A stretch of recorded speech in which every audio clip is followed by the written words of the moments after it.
مر گیا، غوث اعظم نہیں آئے، اب بیوی کھانا کھلا رہی ہے، بیٹا کھانا کھلا رہے ہیں، اسی مہمان میں ایک مہمان آئے، چہرہ نورانی ہے، لباس نورانی ہے، چہرے سے نور ٹپک رہا ہے، آئے اور آ کر بیٹھ گئے. بیٹے نے آیا، سلبچی لے کر آیا، پانی لے کر آیا اور ہاتھ دھلانے لگا. جیسے ہی ہاتھ دھلانے کی کوشش کی، آنے والا کہتا ہے اے بیٹے تمہارے باپ کو بلاؤ، یوسف مصری کو بلاؤ، یوسف مصری کو بلاؤ. کہا اس نے دعوت دیا ہے اسی کے ہاتھ سے ہاتھ دھوؤں گا، اس نے دعوت دیا ہے اسی کے ہاتھ سے کھانا کھاؤں گا.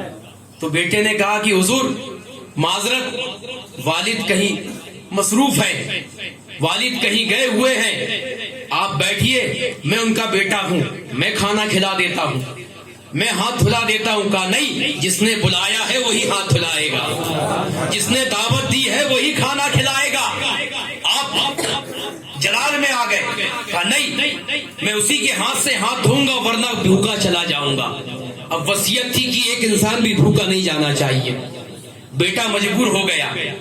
کہا حضور جس کے ہاتھ سے آپ ہاتھ دھلانے کا انتظار کر رہے ہیں، جس کے ہاتھ سے آپ کھانے کا انتظار کر رہے ہیں، وہ میرا باپ اس دنیا سے رخصت ہو گیا ہے. تو غوث اعظم مسکراتے کا بلاتا بھی ہے اور بلانے کے بعد چلا بھی جاتا ہے. کہاں ہے لے کے چلو. اب وہ بزرگ اٹھے اور بیٹے کے ساتھ اس روم پہ گئے جس روم پہ یوسف مصری کی لاش پڑی ہوئی تھی. کہا یہ یوسف مصری ہے.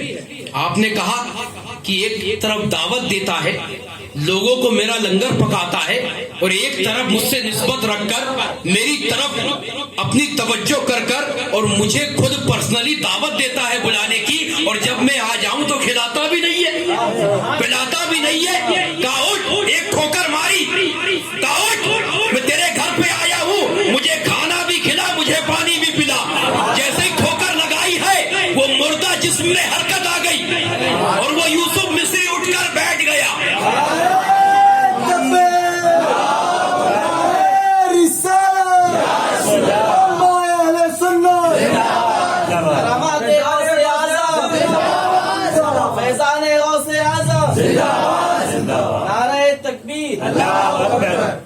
اب جیسے ہی وہ اٹھ کے بیٹھا، بیوی بھی آ گئی، بچہ بھی آ گیا.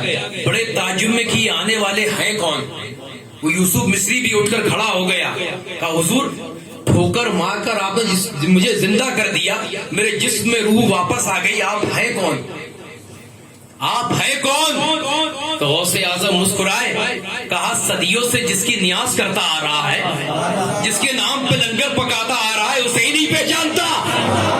ارے میں غوث اعظم ہوں، غوث اعظم شیخ عبد القادر جیلانی. تو نے میری طرف نسبت کو رکھا، میری طرف توجہ کی، میں تجھ سے راضی ہو گیا. پہلے نہیں آتا تھا، آج آیا ہوں تاکہ تجھے ٹھوکر مار کر زندہ کر دوں. جیسے تو پہلے میری نیاز کرتا تھا، آج کے بعد پھر کرتا رہے.